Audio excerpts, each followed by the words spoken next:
The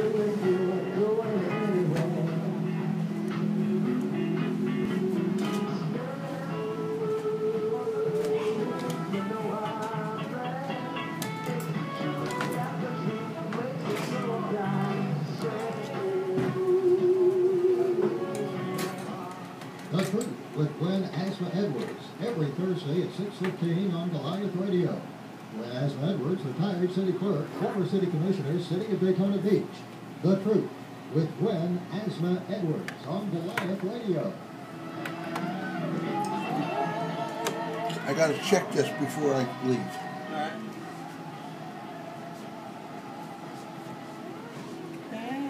You know about turning everything off, right? You know how to turn everything off, right?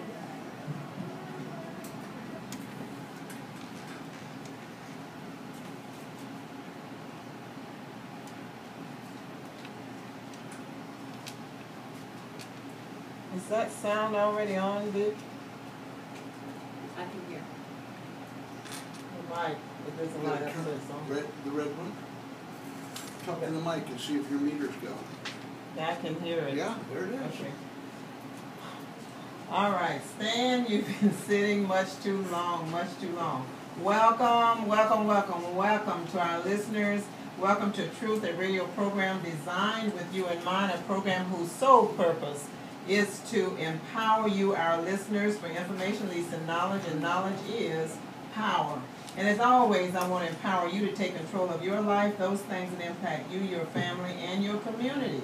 As always, too, I'd love for you to go to the website at www.gwen-truth.com so you can access all of those resource listings that will make you all powerful.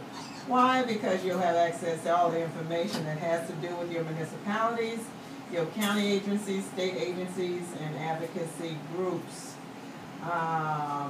Go there too so that you can also access the question that we've got going, and we've still got that question that we're asking you about the health care legislation which was approved by the Supreme Court, and whether or not you agree with that.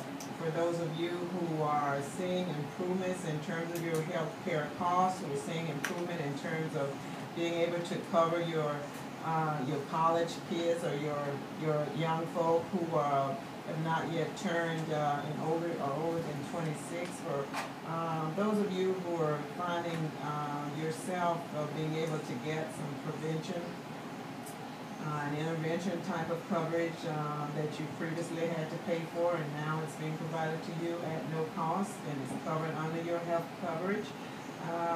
For those of you who feel that you've not seen any change in terms of any of the legislation, the bulk of which will go into effect in 2014. But go online and answer the question whether or not you agree with the Supreme Court's decision. We know you can't change it, it's a done deal, but do you agree with it? As has been stated, I'm GwenAzama-Edwards, former city commissioner, retired city clerk, City of Daytona Beach, president of AE Enterprises, Inc., a consulting firm on politics and ethics. And shout out to all of those who celebrated 9/11, all of those who took part in the activities of 9/11 at the time of and following subsequent to that horrific incident that occurred on our land, on the land of the U.S. of A. My husband was one of those individuals who did serve at Ground Zero for a couple of weeks and was involved with many funerals for individuals whose bodies were recovered. So that is a special time for he and so many others, as is the case for we as a nation. So we shout out to our nation, to our president, to all of our elected officials, appointed officials, to all of our citizens. It is great to be a part of the U.S. of A. Despite whatever hardships we might feel that we go through, despite whatever concerns and issues we have with our country, it is still the best country in the world. We don't say that just because, but we say it because it is true. right? Absolutely, absolutely, absolutely. So shout out to everyone in terms of 9/11. And a shout out to each and every one of you for caring enough to want to be informed, for caring enough to want to give your brain a little bit more to think about, right? You know, it's so easy. It's so easy to just exist, and not care about anything or anybody and not really want to know. Just have people tell you what to do, tell you how to think, tell you how to vote, tell you how to do. That's the easy way, you know. It takes a little more for those who want to be better informed so that and study the issues so that they can make the right decision when it comes to their vote. And we're about that, and we're about just empowering you, because information is power, and the more information you have and that you use, because having it and not using it is not being empowered, okay? You're empowered by receiving it and then using it to better things for you and for others. So we're about empowering you so that you can take it from there and take action that will help you, help others, and especially help your community, because as you're helped, as your family is helped, as others are helped, so is your community, because you all make up the community, right? Absolutely, absolutely, absolutely. So we, again, welcome you to the Truth Radio Show, and it is all about truth. Now, that truth may be the version of the individual who is speaking. It may be the version of myself. But truth is as truth does. And as you receive the information and as you watch those individuals and see the actions that they take, those who are on the show, you can make decisions as to whether or not that information was not only helpful, but whether it was actual and truthful in terms of that person's character, that person's behavior, because we are what we do. We actually are what we do. And what we do tells us and tells others a lot about who and what we are. Period. Period. What do they say about a zebra and their stripes? You know, a zebra has stripes. I mean, you can tell that it's a zebra by its stripes. And so you can tell, you know, other things about people by, again, not just looking and not just listening, but the actions that they take. Okay, our guest tonight is Shannon McLeish. And I know she's going to correct me, but that's fine. But it's like your sign says, Unleash McLeish, so I'm thinking that that is correct, right? That's right. Okay, all right. And Shannon is the candidate for County Council, Volusia County Council, District 4. And we're going to learn more about Shannon tonight and learn why you should consider voting for her, and learn what it is that that she plans to do or would expect that she will do when she goes into office. And it's good to know that, and it's good to know it ahead of time before you vote, so that when you vote and if that person gets in office, then you know there are some expectations that you should have of a person that you elect into office. And you should hold the persons accountable based on those expectations, and those expectations should be tied to some kind of promise that they've made in terms of what they will do. Now, sometimes people can say they're going to do certain things, and you know, once they get in office, they find out some different information that really allows them to make maybe a different decision or whatever. You can still hold persons accountable. If they've switched or changed out or whatever, they then should be able to tell you why. There should be a good reason why they changed, you know, their opinion or their decision about what they will do and why they're going to do it. And so once they share that with you, if they're willing to share that with you, and they should, then you can make a decision as to whether or not they actually told you the truth or they lied. There are some people who say to me, don't use the word lie, you know, don't say lie, because what you should be saying is that they gave some misleading information. Well, a lie is a lie is a lie. I'm sorry, you know, somebody lies, they lie. And a lie is an inaccurate statement and you know this is inaccurate when you make it. So if it's an inaccurate statement and you know this is inaccurate when you make it, then you lie, period. End of discussion, as I see it. And I don't know how you feel about it, but you know that's truth. That is truth. So again, we welcome Shannon to the program tonight. And Shannon, as I mentioned to you earlier, you know, there are some people who are not as familiar with you as they may be with your opponent, who is Doug Daniels, who's been around for a while. He's a local attorney. And they may not be, again, not only familiar with you, but familiar with you in terms of what you stand for, you know, your values and the like. And in trying to form an opinion about whether or not they should vote for you, would you share with them, our listeners, who you are and, you know, who is Shannon McLeish and what you're about? What do you stand for? Let's see, that's going to be very good. I know, sometimes I just throw stuff out there and just to see kind of what's going to stick. But if you would just share with them who you are and kind of what you're about, as you see yourself and as you would like them to, the voters to see you. I think maybe what I'll do is kind of, I am, my husband and I moved here in 2001, and we have 2 children. We have 2 daughters, Maren and Connor. Connor is 6, actually she's going to be 7 this week, and Maren is 8. That's probably at the core of who I am. For me, having children was really a dramatic change in my life. We really didn't think we were going to have children, and suddenly I hit 35 and I was working in higher education. That's my background. I used to work at the University of North Florida.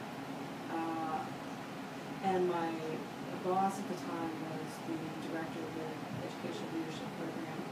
We were close friends, and she said something to me, you know, really, are you going to have children? I said, no, I don't think so. And she said, I think you're making a drastic mistake.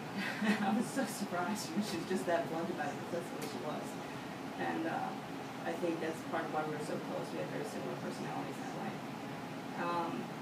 So I went about it the way I kind of go about everything. I started researching, and I started talking with colleagues, and sort of an informal interview, you know, colleagues who had had children when they were older and who hadn't, and just kind of mulled it over. And I guess about 6 or 8 months later, all of a sudden, maybe the biological clock started ticking, and I just thought, okay, that's it. You know, I really want children. Just kind of, my husband's like, you know, this, I don't know about this, you know. So when our first child was born, Maren, and I'll probably, hopefully I won't start crying, but when she was born and I realized the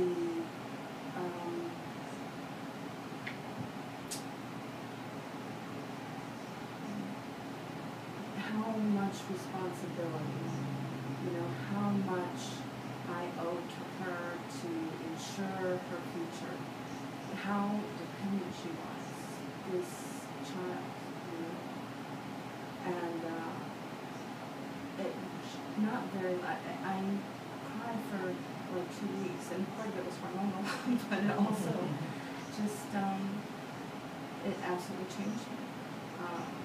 And my life had been, I was very career oriented, I was very ambitious, and I just didn't care about any of that anymore, quite frankly. What I cared about was, you know, here, you know, assuming there's 2 children, here were these children who, you know, they're basically perfect till we get home, you know, and ensuring their future and their joy and the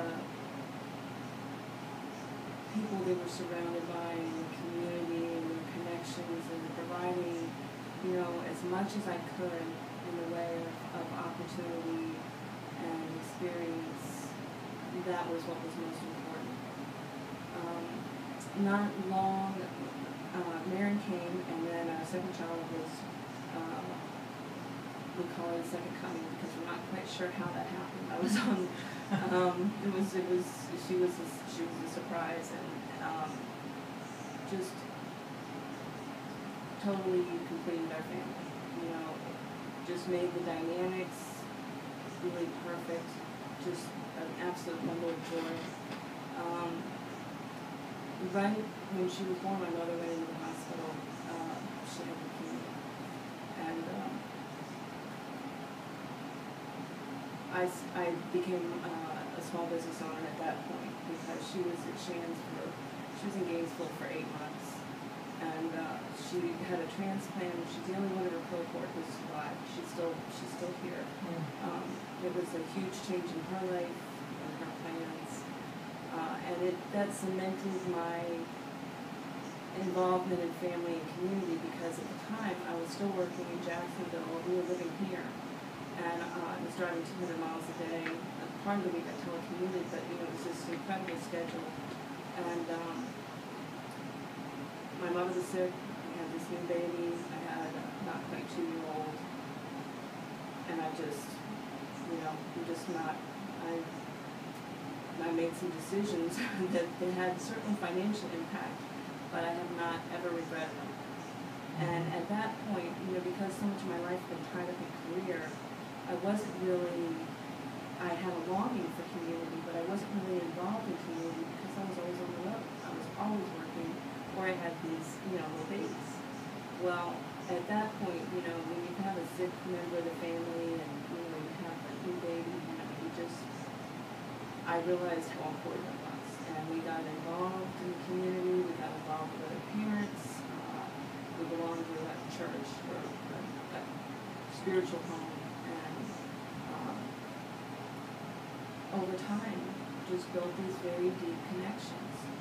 My husband's parents live about a mile from us and moved here the week that Maren was born. His mom retired and we lived in South Florida. And we just really built a connected, loving life with the people around us.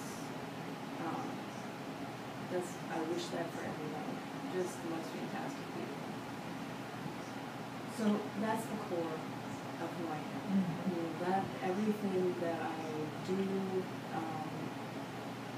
springs from there, and my run for office springs from there.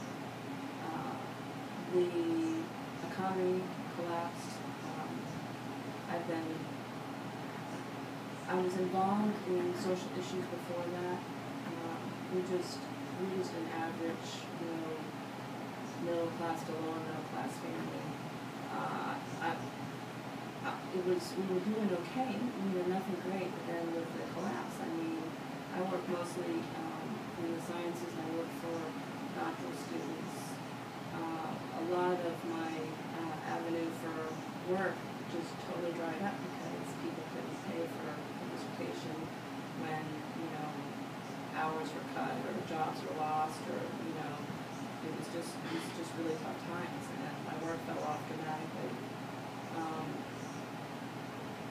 Over time, every area of my family, kind of every branch of my family in my community over these last years, I've got family members who went bankrupt. I've got family members who lost their homes. I've got family members who lost their cars, who had their hours cut, who lost their jobs. One of the things that I talk about, and neighbors and friends, and there's not a group in my life that hasn't been impacted by what's happening in our economy. So you can, based on your life and the situations of others connected with your life and that surround you, you actually can relate to that individual who has gone through foreclosure, has gone through perhaps even bankruptcy, who's gone through loss of a job, who's gone through loss of a business, who's gone through health issues, who's even, as you have shared, gained and increased awareness of the importance of life, not just in terms of the babies that you brought into the world, but the fact that, you know, we are stewards and we have responsibilities. When you live on this earth, you know, however you came into being, you're here now, and you do have a responsibility, and you have a social responsibility, as well as other types of responsibilities. And because we're here, and because we reside within a community, then there are responsibilities that go with your being a part of a community as well. Would you agree? Oh, I could not have said that so well. Okay. Absolutely. I mean, really, absolutely. And you know, it's been evident in the things that I've been involved in. What prompted my run for office is, do you know about Faith Fighting Against Injustice Toward Homelessness and Poverty, that coalition of religious organizations? Yes. I've been involved in that. Our UU, which is where I go, is very involved. And that's United Unitarian Universalist. Okay. Yeah. Ormond Beach. Of Ormond Beach, Right. This year, this past year, as in other recent years, the issue is homelessness, which of course has just become a huge issue. And it's not just, it's not just people you see on the streets who are homeless. That's a huge issue. It's families, it's children. I was involved, there was an interview I participated in a couple days ago, and the statistic, I guess it's from the school board, is that we have a poverty rate of 58% for children in this county. The numbers that we know of are 2,000 homeless children in this county. It's actually, I'm sure, more than that, because who's going to say I'm homeless and risk the loss of their children? And at the same time this is going on, the county council did not back this. The Faith does a lot of research in the solution that they propose and in the action that they propose, and they have presented a plan to address homelessness through a trust that was the it was at $1 or 1% of if you're eating out at a restaurant that was like a chain that makes over $600,000 a year on profit, then you would be assessed this extra little fee that was 1% of your bill. So if you had a $100 bill, you paid $1. An article was just written last week. What they did in Miami-Dade with this program is just incredible. It's incredible, you know. And the county council did not join in. They didn't support this.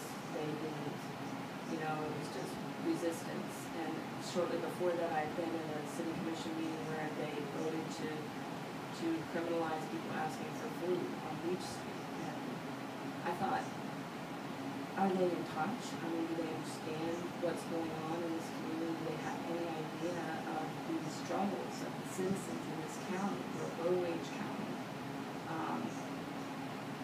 How can they be so out of touch? So I decided to run, you know, really.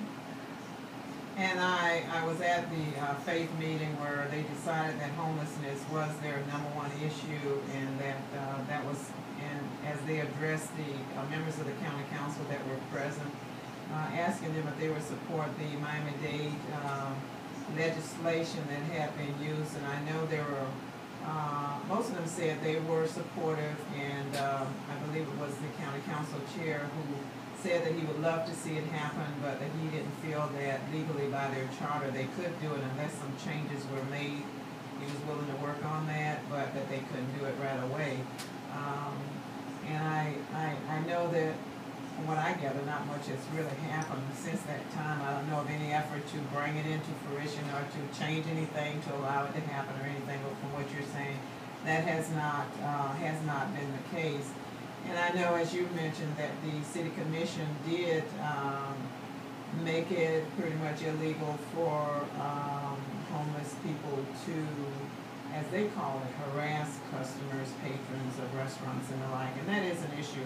It is an issue for businesses that are losing business because of some, homeless individuals who may be hungry and the like, but unfortunately the patrons at restaurants and the like don't like the feeling that they're being either harassed or bothered or whatever. And perhaps that also deals with, the kind of people that we are these days. But there is a need, there's a major need to help the homeless, and I'm familiar with McLeish issue, the concept that he has where now he's changed it somewhat, but previously he had asked the county council to make land available to be able to provide an opportunity for homeless people to build shelters and places for them to live and to have opportunities for social service agencies to come there and everything else. And everyone now has made that a concentration versus a non-concentrated kind of an effort. And, I just see that as an excuse for not doing something, because all it was an opportunity to allow those homeless people that wanted an opportunity to gain additional training to have shelter that they themselves would build and learn skills and have social services brought to them and provided to them at a one-stop location. That was a really, really great opportunity, I thought, to work with those homeless who wanted that kind of help, who would use that kind of help. And I think there are many who would have taken advantage of it. There are some homeless people that love doing what they're doing, which is just hitting people up for money and the like. They're as diverse as any other group.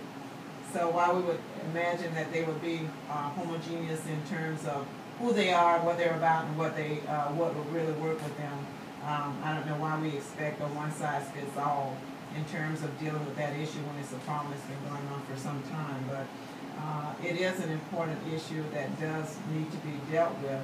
And so you're saying that is a driving force as to why you're running. But not just that, I would think, but also there are just so many issues in the community and concerning people, especially during these difficult times. I didn't really mean to get off on that. It's not, it's not that, homelessness is definitely an issue. I guess the problem is I see that that's one of the surface symptoms of what's going on underneath. Mm-hmm. That's something that, is evident and it's right there. I've lived here since 2001. I'm seeing many more people than ever who are, walking the streets with, their woven goods at 7 o'clock in the morning. It's not that so much. It's that, okay, in my neighborhood, and I've been talking about this a lot, it's almost 1 in 3 houses is empty. They've never been that way. In my neighborhood, people lived there. I live right next to the Norman Beach Library. I don't live in the middle of nowhere. It's a good neighborhood. It's an open neighborhood. It's next to City Hall. It's next to the river. We have the foreclosure issue is a huge issue. Mm-hmm. And I think that in the paper they were saying that I guess Flagler County is now the number 2 in the state as far as the number of foreclosures. We are actually the 7th highest in the country in Ormond, Daytona, and Deltona. That combined area has the 7th highest foreclosure rate in the country. Yeah, they were saying in the paper, if you can believe what's in the paper, that we've gotten better. Yeah. But, they say we have moved from the teens, I guess, to being the 33rd or something like that. But the truth is that, even if you've got one family of homeless people, that's too many. If you've got thousands of them, which we do have, then that's too many. And that those needs, or their needs not being met, those that are, we've got people, I'm sure, that are homeless that are still trying to recover from what happened in Louisiana, because we did get some people down to our area from that as well. And there are all kinds of disasters that go on all of the time, and many people, through no fault of their own, end up being homeless. That's one of the things that we know. There are people with mental issues that end up being homeless. There are veterans out there. They're saying about 40% of the homeless are veterans who are homeless. And so there are people with issues that need to be dealt with, need to be resolved in some form or fashion. And sometimes governments take on that is just, if we ignore it long enough, it'll go away. Well, that's not happening. It's growing. And then there are those who believe that if you build it, they will come, but so will it bring more. And people don't want that either. So what is your answer in terms of, I know that faith has offered an alternative which has not been acted upon. But I think part of what you're saying is that we can't just sit back, we've got to do something. I don't want to get off on homelessness. That was just one part of it. I guess what I'm trying to say is here's this one extreme issue, which is homelessness. We have this other extreme issue, which is foreclosures. With the foreclosure issue, we lost, this was another statistic that I just got, we lost, in the first part, just 2009, the first year after the crash, 5,000 business licenses. So those are businesses in this county that are gone. When your home values, everybody who's owned a home has lost half their value since 2008, at least.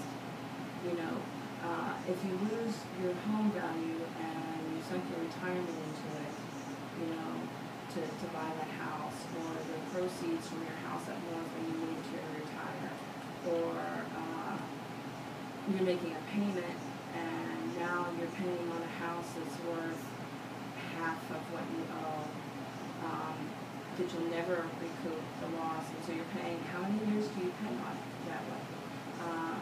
If the jobs and the people that have left this county through this economic crisis, these are the things that I'm going to. This is the issue as I see it, and the point that I was trying to make is that I did not hear discussion of this from the people who are running for elected office or the people who were in elected office. These are issues that the pot of money to run this county, to provide the services that we depend on, is shrinking, drastically by the year. All the cities are making cuts. The county is making cuts. At the same time, our home values are not rising. There's no sign they're going to be rising. And if you have an empty house next to you that becomes infested with wildlife, or that vagrants are living in, what happens to your home value? What do you do with it then? I have one friend who lives in a pretty, expensive neighborhood, and her neighbor, he and his wife died recently, and the house went to their daughter. Well, of course, the house is worth half of what he was paying on it. She is not going to continue the payments. So this house in this exclusive neighborhood, it's her house just lost a whole lot of value because that house is going to sit empty. Nobody's going to touch that house. It's going to be empty for years. Like, these are real issues that are affecting all of us. Upside down mortgages, yes, absolutely. And people are walking away from them because they can't afford them.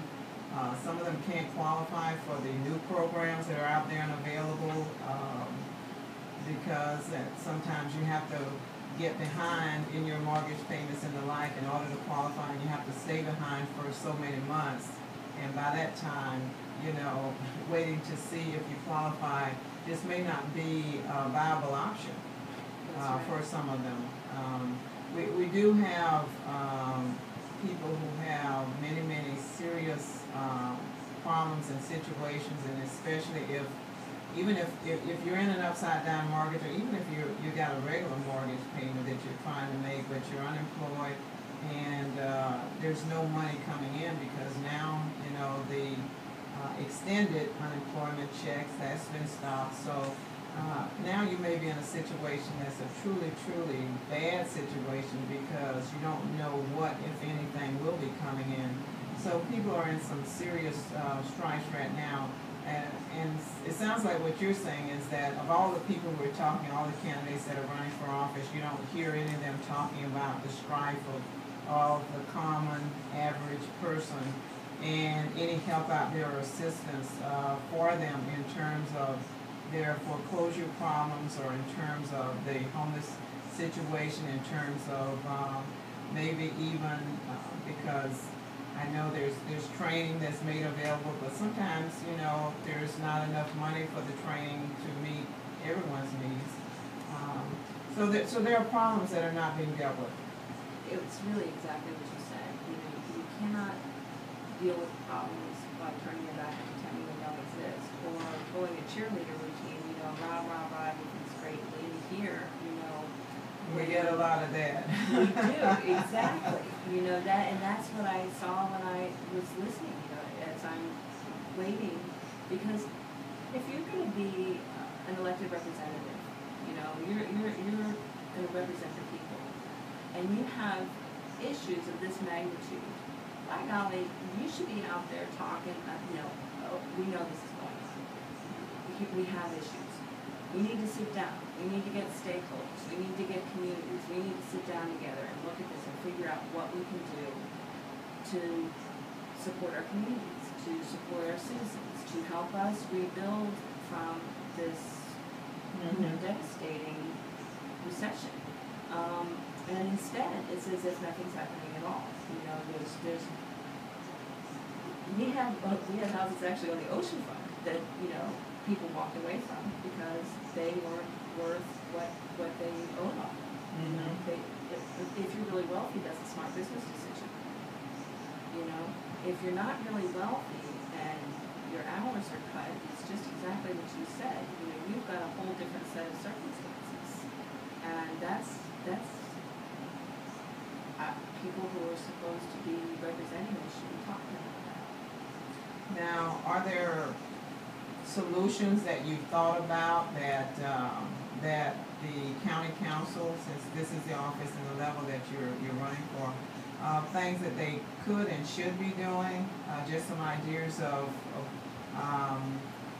not just, you know, you've talked about putting stakeholders together and the like, and that would be one thing that could happen. And in some instances that's happening, but usually you've got your stakeholders pulled together to deal with this issue, and then you got another group of stakeholders pulled together to deal with this issue, and then you got another group of stakeholders that, you know, but stakeholders that deal with a multitude of issues because all of those issues are interrelated. What are some possible solutions that you're kind of putting out there for the voters to think about? The News Journal did a 4-part series not that long ago. It was the Blight series here in Catron, Florida. And there was an editorial by Pat Rice. It laid out, we have some funds that are called community redevelopment funds. And they're for blighted areas, which we have no shortage of right now. We have plenty of blighted areas. Those funds would be used to help small businesses, which, I mean, all you have to do is drive down US 1 and you can see how many we've lost, Beach Street, how many we've lost, 40, how many we've lost, you know. It helps small businesses, it can help communities, it can help, you know, revitalize an area. So that's one pool of money. That pool of money has been spent on things like hotels that, you know, really shouldn't have been funded with taxpayer dollars. Right now, and that series, I encourage everyone to read it. I had it bookmarked. I have to go back and bookmark it again because they changed their website and it messed up all my bookmarks. But they used Delray Beach as an example. And it just lays it out, what they did, how they did it. There are other examples. Delray was very similar to our area in size and in the level of blight that they had. And it took about 10 years, but they really turned the place around. And even in this tough economy, they did, because it's, when you're supporting small business owners and you create an area that, you know, is really, that's a great place to live. You know, that's one of the things that I have in my materials. We need to be a great place to live as well as a great place to visit, because if we're not a great place to live, people are going to stop coming here to visit, number one. Absolutely. What's good for the residents should be good for the tourists, I've always said. Oh, yeah, absolutely. And that draws, you know, something that's often overlooked. You hear politicians talking all the time, jobs, jobs, jobs. They just say jobs. They don't really say how they're going to bring them here or what they're going to do with them. But employers... I need to make a very quick station identification.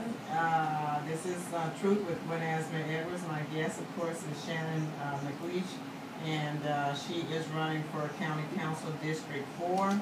But this is WLE 1380 AM on your radio dial in Ormond Beach, Florida. It's also Big Show. It's also Goliath Radio. Whatever you want to call us, but it's 1380 AM on your radio dial in Ormond Beach, Florida. And again, my guest is Shannon McLeish, who is District 4 County Council candidate. And her name will be on the ballot on the November ballot, which will be, if I can just share with you, a long ballot, because we will also have at least 11 amendments, constitutional amendments, state amendments on there, and they will be printed on that ballot, not in their total entirety, but almost. So that will make for a very, very long ballot. So make sure that you first go and vote for your candidates. You know, find those on your ballot, vote for those, and then go back to the ballot issues unless you've already done what you should do, which is to read up on all of those and decide how you're going to vote on each of those ballot issues before you get into the booth. You don't want to wait and have to read through word by word once you get into the booth. Read up on it, take advantage of opportunities. You know, the League of Women Voters has pamphlets, information that's available. Usually they do leave those at the libraries and provide them at various municipal sites and county sites as well. So you might want to look for that. Go on their website. They will also be on the show the last Thursday of this month talking about those ballot issues and any local ones that we might have that may be thrown on the ballot as well. So please, please, please educate yourself about not only the candidates you're going to vote for, but also the ballot issues, the amendments that will be on the ballot, so that you know how you're going to vote on those as well. So you don't get discouraged when you get to the place where you're going to vote. Whether you're going to vote early voting with the absentee ballots, or you're going to vote early voting, you know, the number of days, 8, whatever they decide upon. Now they've decided that they will going to, for some places that has shortened the time for early voting, expanded. When and if that happens, if you're going to do early voting, educate yourself before that, or before you go to the actual polls on election day in November, okay? So please, please, please, get yourself ready so that you are able and that you're informed, well informed, and you know who and what you're going to vote for, all right? Okay. Again, our guest is County Council candidate for District 4, Shannon McLeish, and I hope you remember where you were in your discussion, but I just wanted to make sure that we educate our listeners as to what is going to be coming forward. And it's not only the presidential candidates that you're voting for, but you're voting for city, county, and the state positions, and of course, like I said, all these ballot issues, the amendments that will be on the agenda as well. And I know that there will be at least the one local issue, which I believe our school board is talking about, your increasing the amount of dollars for them for sales tax. So that will be another issue as well. Okay? So we're going to try to give you more information on that as we go forward, but stay tuned and stay informed. So Shannon, what are, you were talking about the News Journal articles, series that they had on blight and problems with the area in terms of things being not as they should be. in terms of development, in terms of the trash, in terms of the decay and the lack of development, the need for cleanup, not just in terms of trash, but cleanup in terms of the buildings and the like, and code, the need for code enforcement, more of that, which is true in Daytona Beach, and it's true in some other areas as well. We notice it more in Daytona Beach because that's where we live. So are those some things that you feel that need to be kind of beefed up by the county council as well, in terms of those areas that are county areas? Well, yes, I mean, all over the county. One of the things where I kind of left off was that for corporations that are coming in here, larger businesses that come in here, one of the first things they take a look at is the area whether or not employees are going to want to relocate here, whether they want to stay here. Absolutely, absolutely. So, if we don't have a stable and thriving community to offer, we're not drawing businesses here. We're just not. Maybe some more low-wage jobs, or maybe low-wage jobs that are going to bump out small business owners who are going to provide actually probably better paying jobs than some industries. One of the big issues that we face in the county is, I don't know how many people have been following the primary and the elections, but if you take a look at the Supervisor of Elections website, there's a little choice there, candidates and committees, and you go there and you take a look at the donations, the campaign donations. What you'll find is that, particularly in the county council race, I've been a little bit obsessed with that one, so I haven't gone too far beyond that, but in the county council race, you'll find that there's one candidate who's just money, and it's only from a small group, some names that I think people would really recognize. The people that we say actually control and run the city and the county and everything else, they do throw the money behind the persons that they want to see get into office and stay into office. And I don't think that's okay. I don't think, and it's actually showing not to be, because the way you have to think about it, I think when everything was going well and we were booming and everything was dandy, or it just seemed so on the surface, people weren't as concerned about where the tax dollars were going because, their needs were basically met and they were going about their daily lives and they don't really have time to pay attention to this stuff. Mm-hmm. But now the pie is shrinking and we have much greater need from the citizens for, holding the communities up. We cannot afford to build another hotel. We cannot afford a whole bunch of taxpayer money going to breaks for industries that are going to end up going bankrupt shortly thereafter and leaving us holding the bag. We cannot afford to misspend the money.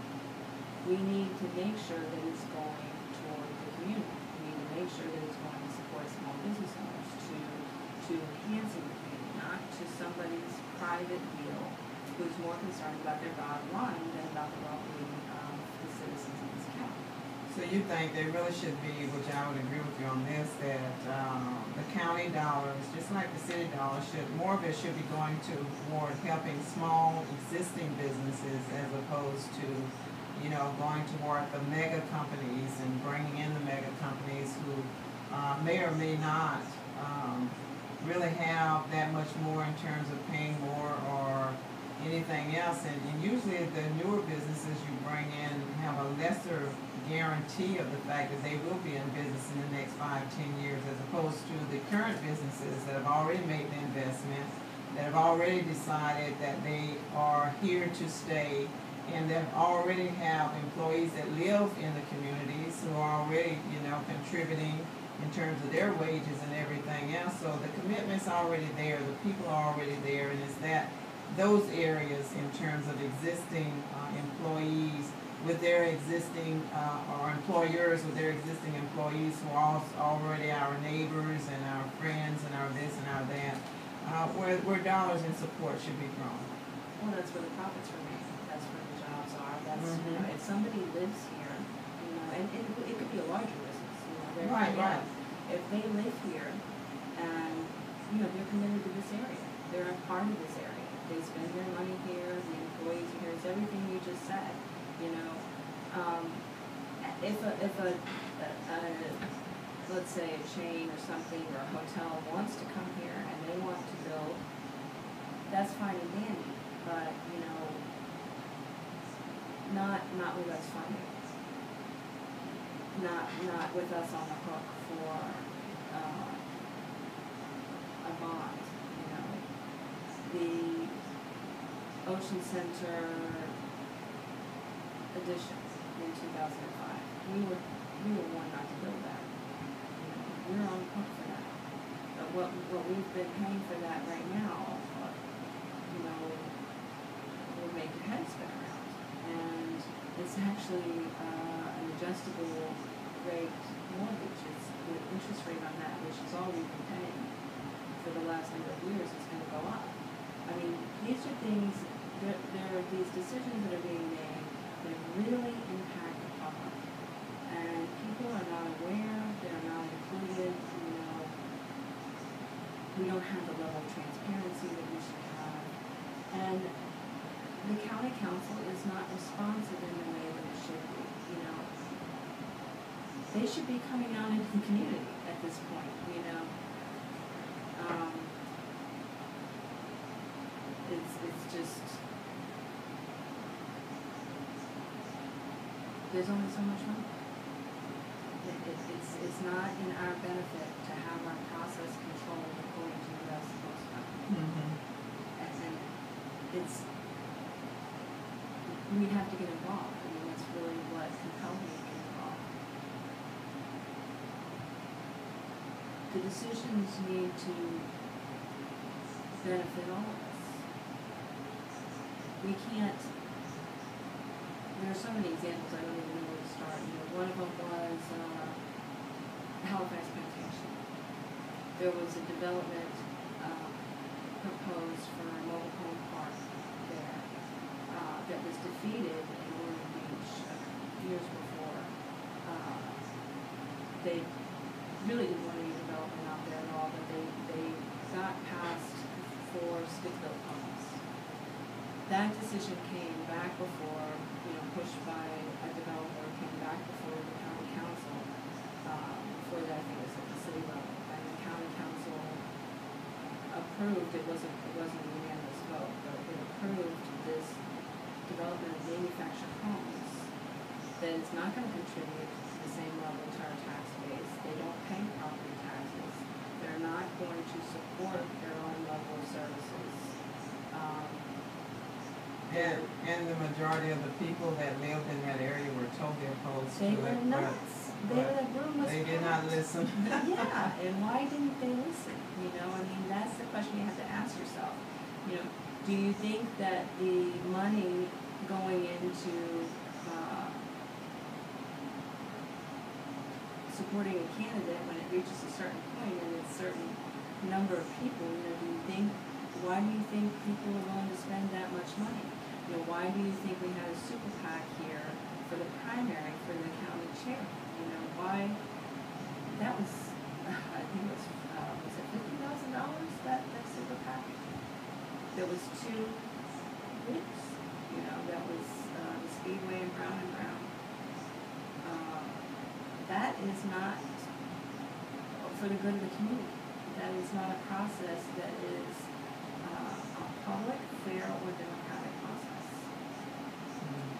And you see that those as being more supportive of development, more and more development, as opposed to actually listening to the people and saying whether or not that development should be a go or not in their neighborhoods. If I'm living in a neighborhood that's right in the center, the heart of Ormond Beach downtown, you know, that's where my neighborhood is, right in the heart of the downtown, and there's almost 1 in 3 empty houses. I think we need to do something about what we have first, you know, before we go building mobile home parks that is not going to contribute to the tax base, isn't going to support their own fire service or police service, isn't going to support their the toll they're going to take on the roads, isn't going to support the parks, isn't going to support transportation because they're not paying that as a mobile home. And what they are paying is these exorbitant fees that really have no maximum. They can raise them as high as they want. So if someone comes in there thinking, you know, they're going to have this great community and everything's going to be wonderful, and the next thing you know, they're paying $600 a month when they're renting the space that their home is on. You know, what happens when food prices increase? You know, what happens when fuel prices increase and they're on a fixed budget? I mean, it's not really doing a service to anybody but the developer. Mm-hmm. Now, before we go off the air, you're also pushing for people to be supportive of an activity that's going on this weekend to clean up the beaches, right? Yes, we are involved. We're doing a beach cleanup. It's this Saturday at Bicentennial Park on the beach side where there's a parking lot on the beach and there's another parking lot that's further in. We're going to be on the beach or across the street from the beach from 8 to 10, and we're going to have some juice and some fruit and just, you know, clean up the community, do a little work, you know, meet some new friends, be a part of the community, and just try to talk with people and get out there and participate. This is a grassroots campaign. It's a very tight campaign. A lot of people are on very tight budgets right now. I'm asking people to send what they can. I have that information on my website, which is McLeish, McLeish, the number 4, countycouncil.com. So I'm asking people to contribute if they can, but if not, really an even greater contribution can be talking to your neighbors, talking to your friends, talking to your friends at church. Give me a call if you want to get involved, come out to the cleanup. You know, this is our county, and if we want to say in the decisions that are made in this county, there's not really anything that's going to impact us more than the local elections, and it's really something to pay attention to. Think about who's going to represent you, and who is going to hear your voice, and who's going to be interested in your voice. And if you think that a particular candidate is going to represent you, then throw your all behind it and talk to people and spread the word. And I know that works, and the reason I know that works is because there were 4 people in this race, and nobody thought I was going to be second. Nobody. And I was because people sent out emails and said, hey, this is important. Mm-hmm. And they made phone calls and said, hey, this is important. And they walked their neighborhoods and said, hey, this is important. We need to pay attention. These are tough times, and if we don't pay attention, we're really going to suffer in the coming days, and that's a fact. Yes, you did. You made a very good showing in the primary election, and some people that they thought would win, like myself, didn't. So my hats off to you for the great showing that you made. And again, give them your website again, and maybe if you have a phone number even where they can contact you if they want to support your campaign. Okay. It is McLeish, McLeish, the number 4, countycouncil.com. My phone number is 386-679-0917. Give me a call, you know, you can send me an email. It's the same thing, McLeish, the number 4, countycouncil@gmail.com. I'm glad to hear from you. I'm glad to hear about your concerns, and I really would also be really glad if you're able to join in, to help out, get involved. I welcome it. If you have a group you think that I should talk to, if you want to hold a potluck and get together and meet people and talk, I am game. Okay, wonderful. And I know she was a little withdrawn tonight, but I've heard Shannon speak before, and she really is a person with a lot of passion for you, the listeners, for people. She's an independent thinker and doer, and she really does care, like I said, about the people. She cares about her community. She cares about family. And you've heard her share, she got into this because of that caring for her family and for families overall and for people overall. So she's saying that if you would support her and help her get elected, that she will support you. That's what it comes down to, right, Shannon? You support her, and she guarantees to you and promises you that she will support you as well. And hopefully you can get involved this Saturday in terms of the cleanup and in terms, again, of showing and sharing support for her.